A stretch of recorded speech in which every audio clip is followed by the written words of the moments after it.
지난 시간에 보았던 것처럼 엘라를 죽이고 왕이 된 시므리는 불과 7일 만에 백성들의 지지로 왕으로 추대된 오므리에 의해서 제거되고 말죠. 그러나 모든 북왕국의 백성이 오므리를 지지했던 것은 아니었습니다. 그러니까 절반은 기낫의 아들 이 디브니를 왕으로 삼았고 절반만이 오므리를 왕으로 삼아 그를 따랐습니다. 이 두 집단 사이에 이제 내전이 일어난 거죠. 싸움이 일어났고 그 결과 디브니가 죽으면서 이 오므리를 따르는 백성들이 승리를 거두고 오므리가 명실공히 북이스라엘의 왕이 됩니다. 이때가 남유다 왕 아사의 제위 31년으로 오므리는 이 디브니와의 내전 기간을 포함해서 12년 동안을 통치하게 되는데 디르사에서 6년을 다스리다가 수도를 사마리아로 옮기게 됩니다. 그러니까 여로보암 때 세겜이었다가 디르사로 옮겼다가 그리고 이제 오므리 때 사마리아로 옮기게 되는 거죠. 그 이유는 우선 시므리가 그 디르사 왕궁에 불을 질렀죠. 그러니까 이제 불을 지르고 자결한 탓에 많이 파손이 됐을 것이고 또 디브니와의 내전으로 인해서 더 훼손이 되었을 것입니다. 그러니까 이제 새로운 왕궁의 필요성이 대두되었겠죠. 그리고 다른 이유는 방어 때문이었습니다. 이전 수도였던 이제 세겜 그리고 이제 이 디르사의 경우는 땅은 참 비옥하고 특히 디르사의 경우는 제가 가봐서 아는데 큰 샘이 있어서 물이 풍부합니다. 그렇지만 평지이기 때문에 이 방어를 하기에는 취약했습니다. 반면에 사마리아는 어떠냐면 이 가파르지 않은 동그란 이렇게 산처럼 이렇게 동그란 이제 산처럼 되어 있어서 그리고 다른 지역보다 조금 높습니다. 그러니까 방어에 아주 용이하고 더불어서 서쪽으로 이제 지중해가 보이고 또 다른 지역이 조금 높다 보니까 보이기도 하고 또 북쪽 이스라엘 평야와 이 두로 시돈으로 연결되는 이 도로망이 있기 때문에 교통과 교역의 요지였습니다. 특히 이제 두로와 시돈과의 교역에 있어서는 아주 이점에 있는 위치였고 실제로 자신의 며느리로 이 시돈 왕의 딸을 맞이하게 되죠. 즉 시돈과 이 북왕국 사이에 정략 결혼이 맺어졌다는 것입니다. 다윗 솔로몬 때부터 이 두로 시돈과는 우호 관계가 있기 때문에 새로운 것은 아니었지만 이 정략 결혼을 통해서 양국 간의 우호 관계가 깊어지고 교역이 더욱더 활발하게 됩니다. 동시에 본격적으로 이 바알과 아세라 우상 제의가 들어오게 되죠. 이처럼 사마리아는 이제 객관적인 면에서 본다면 새로운 수도로서 손색이 없는 곳이었고 그것으로 소도로 옮기면서 실제로 북왕국의 정치가 안정이 되고요. 또 경제적으로도 풍요로워지고 부강해집니다. 물론 영적으로는 어떻습니까? 더욱더 타락의 길을 가게 되고 사회 각 분야의 온갖 불법과 불의가 넘치게 되죠. 그런데 이것은 원래 세멜이라는 오늘 이제 본문에서 말씀하는 것처럼 세멜이라는 사람의 소유였는데 오므리가 2달란트를 주고 삽니다. 구약 시대 이제 한 달란트가 이제 금 34kg에 해당되는 무게니까 이 2달란트는 68kg. 오늘날의 가치로 계산하면 약 31억쯤 된다고 볼 수 있습니다. 그러니까 정당한 가치를 지불하고 샀다는 것이죠. 오므리는 그 땅을 사서 왕궁을 건축하고 이름을 본 주인이었던 세멜의 이름을 따서 히브리어로 쇼므론이라고 이름을 짓습니다. 우리 성경의 표기에는 이제 헬라어 발음을 따서 사마리아라고 그렇게 기록을 한 겁니다. 이것도 조금 특이한 경우라고 할 수 있는데 대개의 경우 왕이 존경하거나 관련된 사람의 이름 이렇게 조상의 이름을 따거나 뭐 그래가지고 이제 수도의 이름을 짓거든요. 근데 오므리의 경우는 본래 주인의 이름을 따서 짓습니다. 이것은 아마도 자신이 세멜에게 정당한 대가를 지불하고 산 땅이라는 의미가 담겨 있는 것 같습니다. 왜냐하면 그 자신이 정상적인 방법으로 왕이 된 사람이 아니잖아요. 이 사람도 구태타한 거 아닙니까 사실은. 그러니까 그러다 보니까 수도를 옮기고 수도의 이름도 어떤 정당성, 자신의 이 정권의 정당성을 강조하기 위해서 그렇게 한 것으로 보입니다. 어쨌든 사마리아는 그 이후에 북왕국의 수도가 되고 그로 인해서 북왕국을 부를 때 뭐라고 부르게 됩니까? 사마리아로 부르게 되죠. 그리고 이제 그 전까지는 에브라임 산지라고 부르던 그 이름도 사마리아 산지로 부르게 되고 북왕국 사람들을 말할 때도 이스라엘 사람들이라는 표현보다는 사마리아 사람들로 부르게 됩니다. 그러니까 남왕국 유다는 예루살렘, 북왕국은 이제 사마리아가 그들을 대표하는 이름이 된 것이죠. 그러나 오므리 행적은 어떻습니까? 하나님 보시기에 악을 행하였고 그 이전의 사람들보다 더욱 악하게 행해서 여로보암의 길을 행하며 이스라엘 백성들을 이 죄악의 길로 이끌어서 하나님을 노하게 했습니다. 자, 그런 그가 죽어서 이제 사마리아의 장사가 되고 그의 아들 아합이 뒤를 이어서 왕이 됩니다. 아합이 왕이 올랐을 때는 남왕국 유다의 이 아사가 다스린 지 38년으로, 그러니까 아사의 말년이었던 것이죠. 아합은 그로부터 22년 동안 왕으로 다스리게 되는데, 자, 우리가 익히 아는 것처럼 아합은 어떻습니까? 악하기에 아주 그지없는 왕이죠. 북왕국 왕 중에 가장 악한 왕으로 꼽히는 사람입니다. 그의 아버지도 그의 앞에 사람들보다 더욱 악하게 행했다고 했는데, 이 아합은 그보다도 더해서 여로보암의 죄로 행하는 것을 오히려 가볍게 여겼다는 겁니다.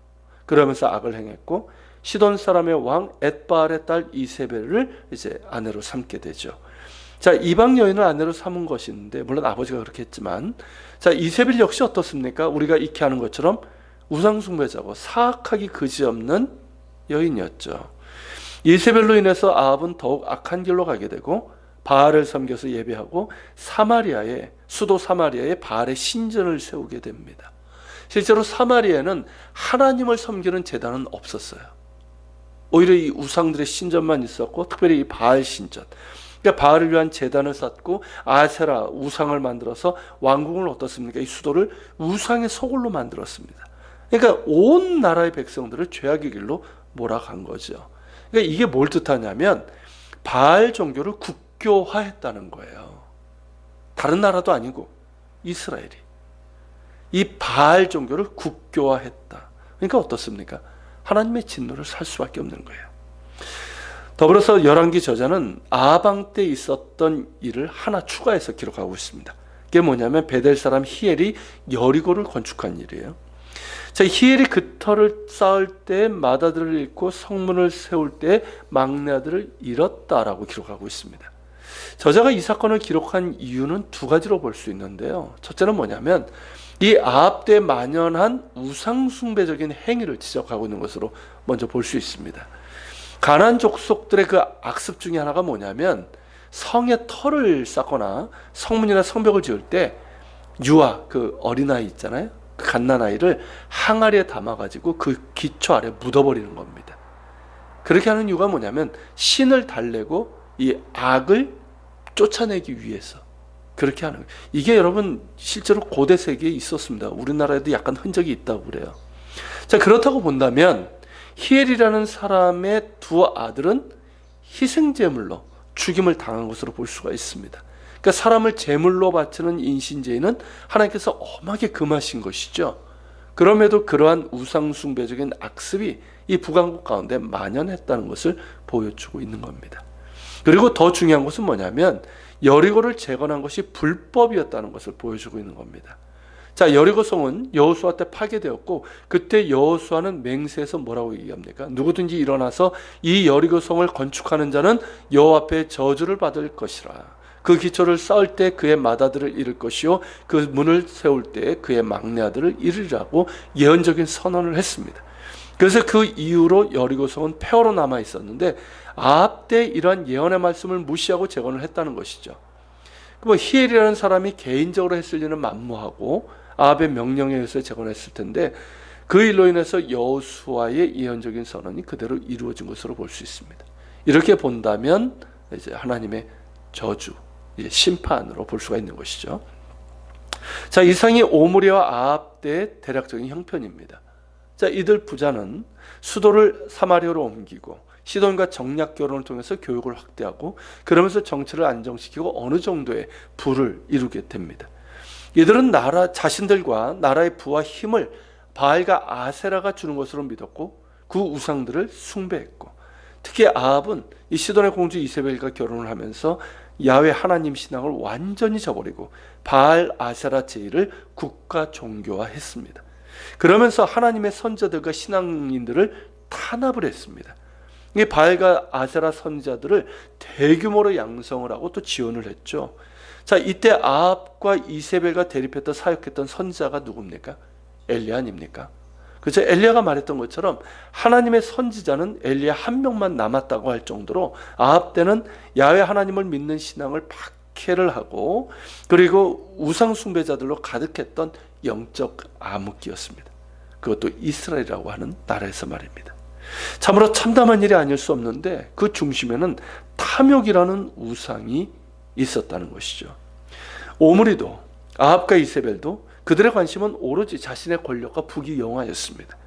탐욕이라는 우상이 그 속에 있었기에 이 풍요와 다산의 우상, 이 바알과 아세라는 다 이 풍요와 다산의 우상 아닙니까?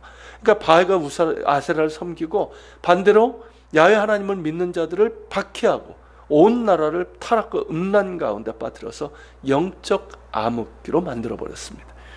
백성들 역시 어떨까요? 탐욕의 우상을 숭배하는 자들이 되어서 나라는 부요해졌는지는 몰라도 부의 양극화 불균형이 심각하고 사실 실제로 선지자들이 계속 책망한 게 뭐냐면 우상 숭배뿐만이 아니에요. 이 부의 양극화 불균형, 우리나라도 이게 좀 심각하죠. 굉장히 심했다는 거죠. 그리고 정치, 경제, 이 사법, 재판, 사회, 문화 등 모든 분야에서 불법과 불의가 난무했습니다. 오직 세속적인 부귀영화만 쫓는 살아있다고 하지만 영적으로나 도덕적으로는 죽어버린 자들로 가득했던 것이죠. 그리고 이러한 타락상이 비단 아합 때뿐만 아니라 인류의 역사 가운데 늘 있어 왔다는 것, 그리고 기독교가 지배적인 나라에서도 이와 같은 타락으로 인해서 영적 암흑기가 있었다는 것을 우리가 기억해야 될 필요가 있습니다. 중세 유럽이 그 예 아닙니까? 기독교 국가라고 하는 유럽에서 자행되었고 만연되었던 모든 불법과 불의와 타락상은 그 중심에 탐욕이 있었다는 것을 우리가 보면서 왜 성경에서 탐욕이 우상 숭배라고 말씀하시고 또 예수님께서 재물과 하나님을 겸하여 섬길 수 없다고 하셨는지, 또 잠언 등에서는 부자 되기를 애쓰지 말라, 그리고 가지는 것이 나누는 것보다 훨씬 더 유익하다. 나는 거꾸로죠.